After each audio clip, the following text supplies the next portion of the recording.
In this video, we will solve another system of equation using a different method. This method is the Gauss-Jordan elimination, and we'll be using matrices. And so this is the particular problem that we will solve together. And so if you want to use this method, the first step is to draw a matrix. And in the inside, I will put 2, 3, 3, 5, 2, 3, and 3, 5. Then I'll put a dashed line here and a dashed line here. And that would correspond to the answer, 7 and 11.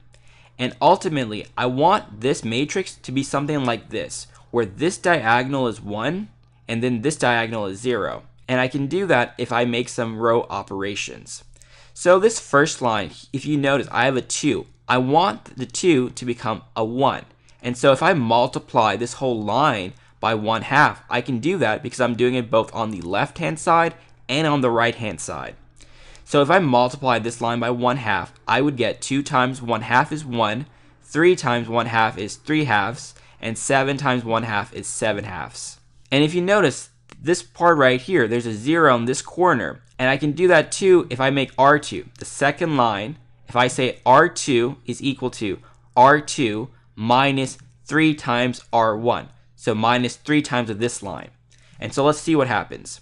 So here I have a 3. 3 minus 3 is 0. Next, I have 5. 5 minus 3 times 3/2. So 5 minus 3 times 1.5. So 5 minus 4.5 would give us 1/2. Here I have 11. 11 minus 3 times 7/2.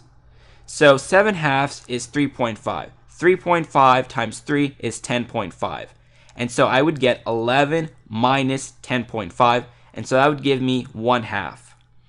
And so right now we have these two pieces made, 1 and 0. Next we'll create this 1. So right now I have a 1/2, and so if I want this 1/2 to be 1, I can multiply this whole line by 2. And so R2, instead, I will make it 2 times R2. Both the left-hand side and the right-hand side, and so it's allowed. So 0 times 2 is 0, 1/2 times 2 is 1, 1/2 times 2 is 1. So we're very close. We got these three pieces. Now we need to make this piece 0. And I can do that if I say that R1 will become R1 minus 3/2 R2. So 1 minus 0 remains the same.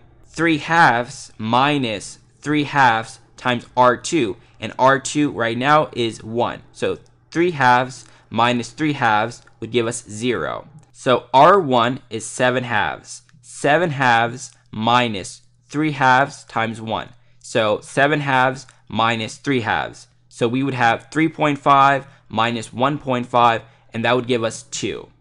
And so now it's a match. So we can say that X would correspond to 2 and Y would correspond to 1. And we can always check. So 2 times 2 is 4. 4 plus 3 times 1 is 3. So 4 plus 3 is 7. Next, 3 times 2 is 6. 6 plus 5 times 1 is 5. So 6 plus 5 is 11. And so it's a match.